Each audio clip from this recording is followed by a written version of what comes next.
All right, welcome back, everybody. This is the Slow Pitch. We are going to talk today about the top 5 apps for salespeople. Now, let me start this out with saying, anybody can just put together a list of apps and say they're the top 5 and blah, blah, blah. But these are my top 5, and here's what I mean by that. These are the top 5 apps that I use. There's really no particular order in that, which ones are number 1, which one's number 2. I will tell you when I get going here, which ones I use the most frequently. But these are the ones that I use all the time to manage my sales process that are outside the normal everyday use stuff. For example, everyday use stuff to me is things like Microsoft Outlook or Google Gmail, if you're going to use that setup, whatever your email program is. I wouldn't count that as a top 5 app, right? I won't count Google Calendar, which I use all the time. I use every day, every minute of the day almost. It drives my day, right? I'm not going to use something like that or not talk about something like that. And another one that I wouldn't bring up or put into this mix of apps is like a CRM system. Everybody has their own preference. Sometimes the company has picked one out for you. You have no choice in the matter. All that being said, those are the things that are already in place, I'm assuming, for anybody who's in sales or who's trying to set up sales. That being said, what I'm looking at are things that will make my life easier as a salesperson. And that's why this is my top 5 apps for salespeople. This is the Slow Pitch Podcast. So one of the first apps that came to mind when I started to put this list together was the app Calendly. You probably have seen Calendly, but I feel like Calendly didn't exist almost 2 years ago. That's maybe it did. It probably did. It's probably been around for a long time. That being said, let's put it this way. Calendly, here's why I like it. You can create templates of suggestions or slots. So for example, in my Calendly program, now again, I pay for this particular app because it is that good. To me, it's worth the few dollars that it costs. There's a free version, you can use it. That being said, I have one option for people to click a link. If I decide to share this link with somebody, it's going to be a 30-minute phone call. And I have very specific time slots that I'm allowing them to choose on my calendar. That's how this works. Calendly, if you haven't heard of it, basically what it does is it will take your calendar, integrate with your calendar, typically Google Calendar, and it'll say, okay, here's where your time slots that are available, and only show people those available slots. And that's it. It doesn't tell them anything about what's going on in your calendar. They can't see it. They can only see what time is available for them. And it doesn't mean there's something that has to be scheduled there. This is what's available based on what you've told it that they can allow to schedule. So I've set up one for phone call, one that's a 30-minute phone call, and it only will happen between 10 a.m. and 3 o'clock on certain days of the week, let's say. Then there's another one where it's somebody who wants to be a guest on the show. Let's take some time and let's have a conversation about what you are going to bring to the show and that kind of thing. And so we might have a 4 to 6 p.m. slot for something like that. I might have a client review meeting, which is one of those meetings where I go through and do a review and say, how did we do? Blah, blah, blah, blah, blah. I allow them to pick up to 45 minutes of time Monday through Friday based on my availability. There might be a 15-minute quick call. This is one of those things where I know we've got some information to go through, somebody I need to talk to, and we just schedule it based on my availability. They select the times that's available on my calendar. That's also good for them, right? If I have to have a 45-minute exploration conversation, a very early conversation before the sale process even starts, are we even a good fit? That's a conversation starter. That's one of those meetings that can only happen between this time and this time on certain days. What if I want to say, all right, we've gone all through the steps. Now I want to review the estimate with you to make sure that we have everything correct on the estimate. That's going to be on any day of the week, but it's only going to be for 15 minutes. But it very specifically says in there, it's an estimate review meeting. And at the end of the meeting, we expect to have some sort of answers, whether it is a no-go, we're not going to work together, or yes, we are going to work together. It's very clearly stated in there that says, this is what's going to be expected in this meeting. And of course, when we get to the meeting, I will actually say those words or remind them that's what the meeting is all about. So that's why I like Calendly. It just really allows everything to happen kind of automatically. And then they also, if they have to move things, they can easily cancel and move things. Love that program. The next one on my list is Todoist. Todoist is the productivity app that basically is a task tracker, right? Here's a task I need to do, put it on my list, put it on my list, put it on my list. It's not just a productivity task master kind of an app. Here's why I like it. It's very focused. There's very little clutter on that page, and it's an app on your phone as well, and so is Calendly.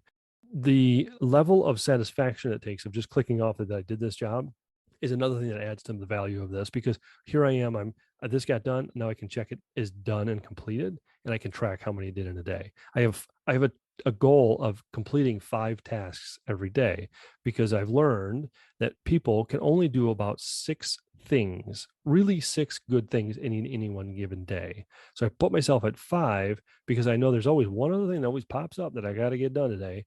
And so that's why I have that list of minimum of 5 a day that I have to complete. That's the goal. And then certain number every week that I need to get done in the week. And I actually have that set at 30. That said, I can also prioritize my tasks. So I can say this is a really important task, or I can make this a very low important task, meaning if I get to it, I get to it, but if I don't, I don't. That's kind of one of those situations. And then I can also sort things and say, these are my top priorities. These are the ones that are urgent, got to get done, and they're due in the next 24 hours. So now I can see kind of stuff that's coming up for tomorrow as well as today, but prioritize within that by here's the number 1 priority stuff, number 2 priority stuff as well. The other thing to look at is with Todoist is you can set up buckets, which I call buckets. They're actually called projects on the app itself. So if you set up buckets of things to do that are related to tasks in particular or projects in particular. So for example, I have a bucket or whatever you want to call it for the slow pitch. These are tasks that I need to do for the podcast. And then I have sales tasks, and I have this other task list that's for my stuff at home. And so all these different lists that I know that I can track, and it doesn't matter what list they're in. If I put a due date in there, they pop up on that day. This is going to get done that day. And I plan that out accordingly. So that's why Todoist is really helpful for a salesperson, because here's how I use it in sales. When somebody says, all right, let's connect in 3 weeks, because timing is not right to like go any further in this process. So I know that we've had that conversation. We've identified some pain. They're not ready to have the estimate because they can't make any decisions right now, or they haven't looped in somebody else. What I do is I give myself a task list due in 3 weeks. I give her a specific date based on what we had talked about. And then I make it remind me on that day. And that particular day, it pops up in my task. Oh, you got to call Joe back and say, okay, where are we at with this? Should we meet, or should we push this off another 3 weeks? Basically, it's no pressure, right? It's on my list. I don't have to worry about it. I don't have to think about it. I don't have to remember it. It doesn't show up on my calendar. It just pops up and says it's due today. And that's my list of things to do today. That's why I like Todoist for salespeople. The next one is Evernote. Evernote to me is a fantastic documentation management system. Here's what I mean. I can use my iPad, or I can use my computer, and I can type out notes or write out notes physically with my pencil, my Apple Pencil. I can write notes in Evernote, and it will be able to read my text later. It sees what it is and says, okay, here's a word. If I need to search a word, I can find it. Number 1. Number 2 is that if I don't have my iPad with me and I'm somewhere and I'm writing on a piece of paper, a legal pad, and I take all my notes there, I can go back, scan it into my Evernote, and put it into my sales folder. And here I am. I can see all the stuff, and it can still read my handwriting. To me, that's phenomenal. Plus, it manages all the other paperwork that you want to keep. So if you ever run into the situation where like, what do I do with this piece of paper? What do I do with that piece of paper? You can just create a folder system that doesn't go anywhere, it just lives on Evernote, and you can upload so many for free every month. Rarely do I ever need to use the paid version, because I have to only upload certain number of pieces of paper or a certain amount of stuff every month. But if you do more heavy of that, that's totally fine. It grows with you. That's why I like Evernote. It's great for sales notes. And then you can also attach a reminder to that note if you need to. Again, you don't have to. If you don't want to use Todoist, you can always put a note reminder, like with a date and a time. It'll remind you in Evernote as well.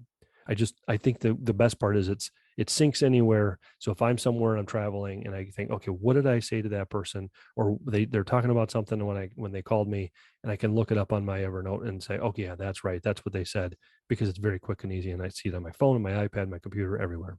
The next app that I like is Vidyard. Vidyard is a video program, much like your regular, let's call it your regular camera that's in your phone, but it allows you to attach it to a message or an email with a link, or within the messaging system itself.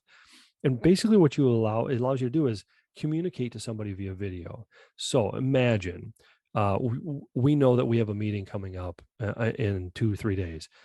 We set it up last week. What if I knew my meeting was tomorrow?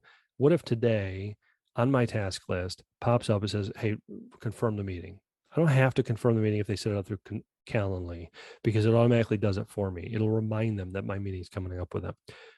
But what if they didn't set it up that way, and we didn't set up anything that the calendar would remind them, or I just want to confirm some things before we go there. Here's what the best part about Vidyard is. I can send a quick message that says, hey, I'm looking forward to tomorrow's meeting. Just as a reminder, these are the things we're going to talk about. Here's what I expect to happen by the end of the meeting. And if they don't, that's okay. But I just want to make sure that we're all on the same page, blah, blah, blah, blah, blah. Right. And I can just quick and easy message, 30 seconds, and I can get it out there and send it to them. What's cool is I can see that they opened it. I can see that they viewed it in its entirety, and I can know that, all right, they got the message. They don't have to reply. I know they saw it.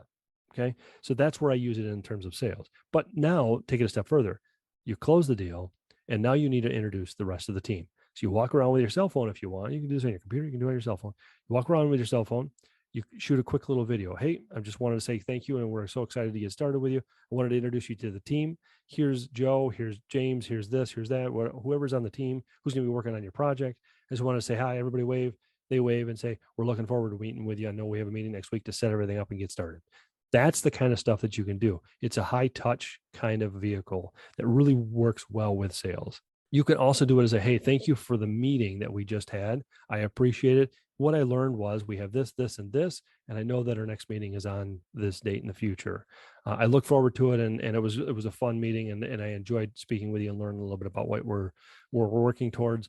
And let's meet again next week. Whatever your message might be, it's a quick reminder and a thank you after your meeting. To me, that's a very personal message nobody else is doing, and that's why I like it. And the last app, or the last thing for salespeople that I would recommend, and you are going to hate me for it, is Zoom. I know you're rolling your eyes right now. You're like, Zoom, really? I don't understand. First of all, Zoom can be free, and for whatever, is it 40 minutes, 45 minutes, whatever it is, I pay for it because I have the flexibility to do a bunch of different things with it. But more importantly, here's what I like about it. It saves time. If I have a feeling in an initial conversation on the phone that this person, I don't know that they're really able to do what they say they can do financially, time-wise, energy-wise, all of it, or they're not ready for it, I might set up a Zoom meeting, have a conversation. People are so used to Zoom now, they don't think twice about it, right? So that's one of the reasons. But more importantly, even if it is somebody that I think is going to go forward, and I have this meeting, it saves me time. If I have a meeting that's 30 minutes away, drive time because of traffic, instead of having to do all that, I can have a Zoom meeting and save that drive time of an hour. That's helpful for both them and me, right? So that's one thing. Second thing is, I can see their reactions when we're having a conversation. If they wince, or they act like, oh my goodness, I can't do that, or they look away, or I can see things that I couldn't see on a regular phone call. That's really important. And the last piece of reason why that's helpful, or I like this app, is because it's personable. It's where we are having a real conversation, and it's one of those things that, whether you like it or not, and it's frustrating to be on a Zoom call, but when it's you and one other person on the phone on the Zoom call, you have there's a bit of an emotional connection there, because you're able to ask questions and go back and forth with the answers, right? They answer, you respond, oh, that's very interesting. Can you tell me a little bit more about that? And then you continue down that road with them, and they feel very engaged with you. That's why I like Zoom. Try doing that on the phone without reading anything that they're saying visually.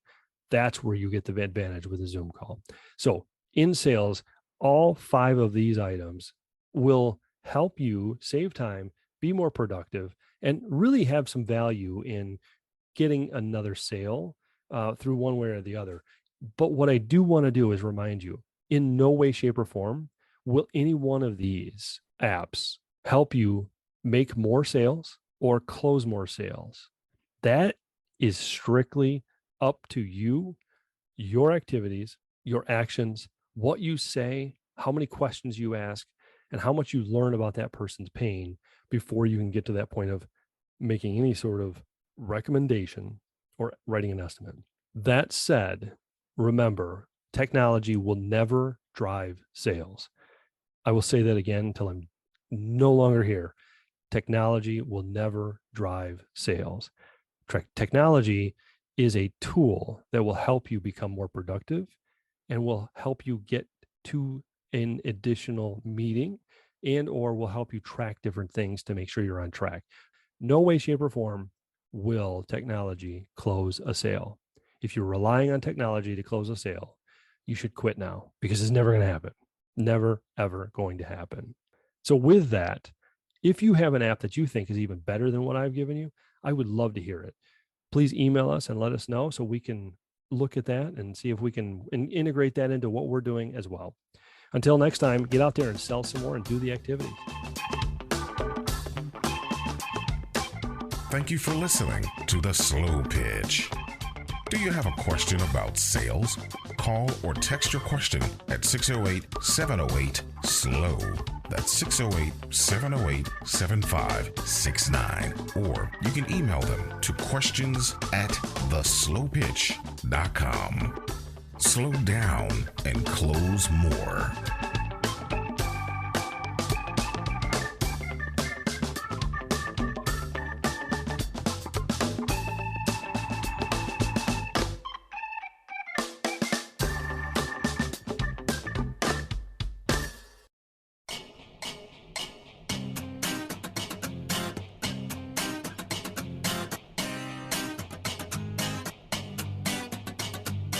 Thanks as always for listening today. If you like this podcast, please subscribe and leave us a review. We really appreciate it. Follow us on Twitter, Instagram, and Facebook at The Slow Pitch. We were mixed today, as always, by Johnny Polakis, and we were produced by High Gravity Studios. Music credits and other notes are in the show notes section on theslowpitch.com, and we'll be back with another episode soon.